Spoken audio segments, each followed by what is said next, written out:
moving on, Chinese Foreign Minister Wang Yi has arrived in India today for a 3-day visit.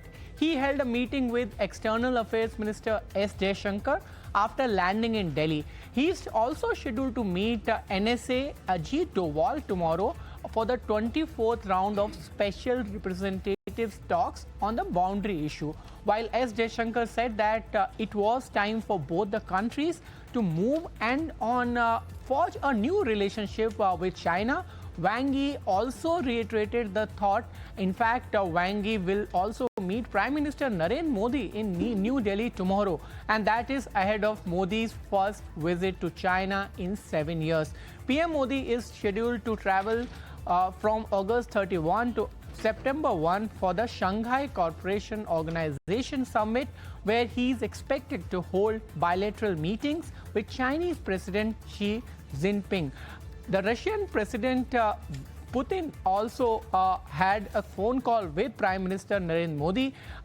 He mentioned in a social media post which was put by Prime Minister after the call happened. Let's listen into the reactions. Excellency, I welcome you and your delegation to India at the start of your visit for the 24th round of talks between the special representatives of India and China. This is also the first visit by a Chinese minister since our leaders met in Kazan in October 2024. This occasion provides us an opportunity to meet and review our bilateral ties. It is also an appropriate time to exchange views on the global situation and some issues of mutual interest. Having seen a difficult period in our relationship, Excellency, our two nations now seek to move ahead. This requires a candid and constructive approach from both sides. In that endeavor, we must be guided by the three mutuals: mutual respect, mutual sensitivity, and mutual interest. Differences must not become disputes, nor competition conflict. Today, our talks will cover economic and trade issues, pilgrimages, people-to-people contacts, river data sharing, border trade, connectivity, and bilateral exchanges. I would like to follow up on some particular concerns that I had brought up with you, Excellency, when I visited China in July.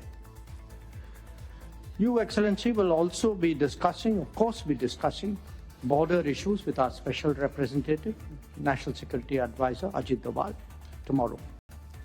This is very important because the basis for any positive momentum in our ties is the ability to jointly maintain peace and tranquility in the border areas. It is also essential that the de-escalation process move forward. Excellency, when the world's two largest nations meet, it is natural that the international situation will be discussed. We seek a fair, balanced, and multipolar world order, including a multipolar Asia. Reform multilateralism is also the call of the day. In the current environment, there is clearly the imperative of maintaining and enhancing stability in the global economy as well. The fight against terrorism in all its forms and manifestations is another major priority. I look forward to our exchange of views. Overall, it is our expectation that our discussions would contribute to building a stable, cooperative, and forward-looking relationship between India and China, one that serves both our interests and addresses our concerns. You are visiting India, Excellency, shortly before the SCO Summit that China is hosting in Tianjin. We have worked closely with the Chinese side during its presidency. We wish you a successful summit with strong outcomes and decisions. And show their responsibilities as major countries. An example on seeking strength and unity for the vast developing countries and contribute to building a multipolar world and promoting greater democracy in international relations. Last October, President Xi Jinping had a successful meeting with Kazan. 重启再出发。 start for India 我们双方 relations. 认真落实 And 两国领导人达成的共 implemented 识， the consensus 各层级的交往对话在逐步的恢复。 the exchanges and 保持 dialogue 了 at all 边境 levels. 地区的 We maintained peace and tranquility in the border areas 印度香客 and resumed the Indian pilgrimage to the Mount Garampochi and Lake 我们双方 Mapayonzo in the 坚定不移 Xizang Autonomous 相向 region. 而行， We should firm up confidence to 拓展合作， dispel interference, expand cooperation, and to further consolidate the All right, to put into perspective this meet, I have with me my colleague Sumita Karir, who has been keeping a very close eye on this development. Sumita, what does this meeting means, and over the next 3 days, what should one expect from this Chinese official visit?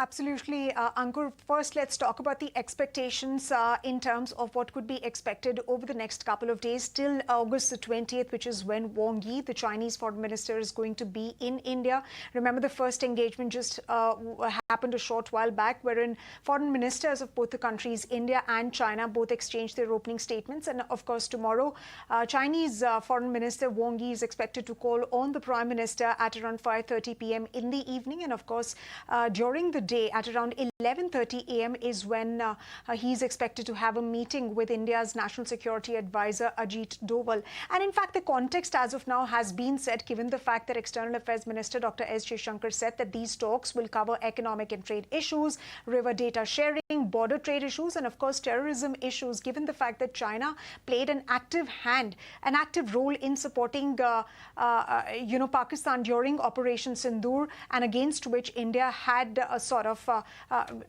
India did not really like, and there was displeasure in India around that particular aspect as well. But let's understand the larger context of it. Now, this visit is coming in even as the SCO Summit is slated for later this month, which is when the Prime Minister is expected to travel to China. This is going to be the Prime Minister's first visit after the 2020 Ladakh standoff happened, and that really led to ties souring between both the countries. But now, both the countries are looking at normalizing these ties, whether it is expanding in the political spectrum or the trade and border spectrum, and of course the economic spectrum. It remains to be seen what kind of concessions be China willing to give so far as border areas are concerned, and especially on terrorism, because India is looking at unequivocal condemning of terrorism in all its manifestations and forms. We'll have to see if there is anything particular that comes out of that. Remember, when these SCO level talks happened, India's Defense Minister Rajnath Singh did not sign the joint declaration because of